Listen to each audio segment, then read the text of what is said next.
When we left off, Bitcoin had survived its infancy.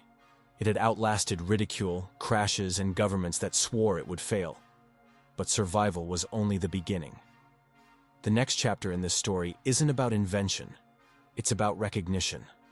How something born in rebellion started reshaping the very system it was built to escape. By 2020, Bitcoin wasn't a theory anymore. It was an economy. Every block mined, every transaction verified, was a statement of confidence in mathematics over management. And while most of the world was still learning how to pronounce it correctly, institutions were quietly studying it. Inside hedge funds, asset desks, and boardrooms, people began asking the same question. What if this doesn't go away? When MicroStrategy made its now famous move, converting hundreds of millions of corporate dollars into Bitcoin, the idea of digital scarcity became corporate strategy. CEO Michael Saylor described it not as a trade, but as a treasury revolution. In his view, holding cash in a zero-interest world was like sitting on melting ice, and Bitcoin was the only way to preserve heat. It wasn't about profit, it was about survival in a world of infinite money. Soon others followed. Tesla added Bitcoin to its balance sheet. Square, later known as Block, invested too. El Salvador, led by President Nayib Bukele, declared it legal tender. For the first time in modern history, a country had chosen to align its national currency system with an algorithm instead of a central bank. The world laughed, but quietly, the laughter started to sound nervous. Because El Salvador didn't collapse, it kept mining, building, and educating its citizens about digital wallets. Other developing nations began to watch closely. Bhutan revealed it had been mining Bitcoin for years using hydroelectric energy. The Central African Republic considered following suit. Slowly, Bitcoin was transforming from rebellion into resilience. But it wasn't just nations watching. Wall Street, the same system Bitcoin was designed to disrupt, began to pivot. In 2021 and 2022, the world's largest asset managers filed for Bitcoin ETFs, arguing that their clients deserved exposure to the best-performing asset of the decade. For years, regulators resisted. But time and performance have a way of breaking down barriers. When the first spot Bitcoin ETF finally launched, demand was explosive. Billions of dollars flowed in during the opening weeks. The same financial world that once mocked Bitcoin now relied on it for fees, volume, and relevance. And something bigger started to unfold: the philosophical flip. Bitcoin had always been designed to exist outside the system, but the system itself began adapting to Bitcoin. Banks created custody divisions. Insurance firms quietly held BTC on reserve. Even pension funds began experimenting. To critics, this looked like co-option, the system taming the revolution. But to others, it was validation. If the old world wants to borrow from the new one is winning. What makes this phase remarkable isn't just adoption, but endurance. Through every boom and bust, Bitcoin keeps proving anti-fragility. The idea that shocks don't weaken it, they strengthen it. After each crackdown, after every scandal, after each new headline declaring it dead, the network simply adjusts and continues. Its code doesn't care about politics or panic. Every 10 minutes, a block. Every block, another chapter in human monetary history. The 2022 to 2023 bear market was brutal. Prices crashed over 70%.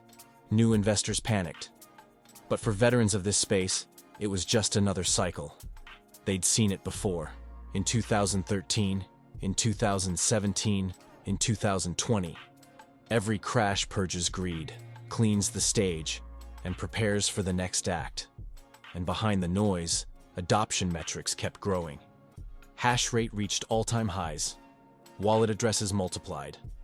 Lightning network capacity expanded by orders of magnitude. While the headlines screamed decline, the network quietly became stronger than ever. To understand why Bitcoin survives what kills everything else, we need to understand incentives. Every participant in the network, miners, nodes, holders, acts out of self-interest, but in doing so, they secure the system. It's human greed, refined into digital physics. Satoshi didn't ask people to be good, he asked them to be predictable. That's the genius of it. It doesn't rely on morality, it relies on math. At the heart of this design is scarcity. 21 million coins, no more, no less. Every 4 years, the block reward halves, creating a deflationary rhythm unlike any currency before it. Each halving is both economic event and cultural ritual. It's the moment the system reminds us, time is money, but not the kind that can be printed. As supply tightens, belief expands. People don't just hold Bitcoin to get rich. They hold it because it teaches discipline. It reminds us that value must be earned, not decreed. Halfway through 2024, analysts began comparing Bitcoin's cycles to gold's adoption curve in the 1970s. Then, as now, inflation had broken trust in fiat. Then, as now, an asset outside the system offered a hedge. But Bitcoin's difference is velocity. What took gold 50 years, Bitcoin does in 10. Digital networks compress time. And Bitcoin isn't just an asset, it's a movement, an educational wave teaching millions what sound money even means. Economist Lynn Alden wrote that Bitcoin is an emerging monetary asset born of digital scarcity. Raoul Pal described it as the world's best performing collateral.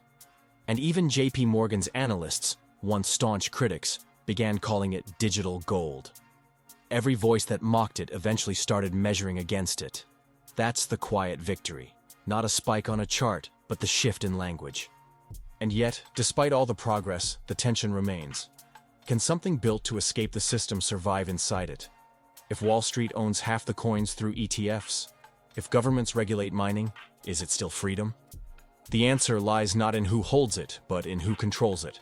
And the answer so far is no one. That's the paradox of Bitcoin's evolution. It can be owned by everyone, but controlled by no one. That's why it matters. The truth is, Bitcoin's rise isn't about getting rich, it's about getting real. It's about rediscovering what money is supposed to be. For most of human history, money was a technology that preserved energy across time. We mined it, stored it, passed it on. Only recently did money become political. A lever to pull votes, a mechanism for control. Bitcoin reverses that. It takes us back to first principles, where value isn't dictated but discovered. That's why it scares people in power. Because it proves something they've spent decades denying. That trust doesn't need to be issued, and freedom doesn't need permission. Bitcoin is truth rendered in code. And truth once seen can't be unseen. By 2025, the narrative has evolved again. No longer just a hedge against inflation or a speculative bet. Bitcoin is becoming infrastructure. Nations integrate it into payment rails. Corporations build strategies around it. Developers stack new layers, the Lightning Network, ordinals, sidechains, extending functionality far beyond digital gold. It's no longer a question of if it matters, but how much. And still, its heartbeat never changes. Every 10 minutes, a block. Every block, a promise kept. A promise that no one, not presidents, not bankers, not billionaires, can rewrite history. In a world addicted to revision, that permanence is revolutionary. The deeper you study Bitcoin, the more you realize it's not just technology. It's philosophy expressed through code. It teaches patience in an age of dopamine, independence in an era of dependence, and sovereignty in a time of surveillance. To hold Bitcoin is to hold time itself, to own a slice of human progress, frozen in digital stone. In the end, maybe that's what Satoshi really gave us. Not a currency, but a mirror. A reflection of what happens when ordinary people stop asking for permission to own their future. So here we are, 15 years on from that first block. What began as rebellion has become reserve. What started as protest has become policy. Governments that once tried to kill Bitcoin now build frameworks to regulate it. Because deep down, they understand something uncomfortable. They can't stop it. You can outlaw ownership, but you can't outlaw code. You can close an exchange, but not a protocol. You can ban participation, but not belief. The fall of trust gave birth to the rise of truth. Bitcoin didn't just create digital money. It created accountability. A public, verifiable, incorruptible record of value in an age of deception. That's why it endures. So next time someone tells you Bitcoin is just a bubble, remember, every bubble bursts except the one built from code, belief, and mathematics. Bitcoin doesn't ask for faith. It earns it, one block at a time.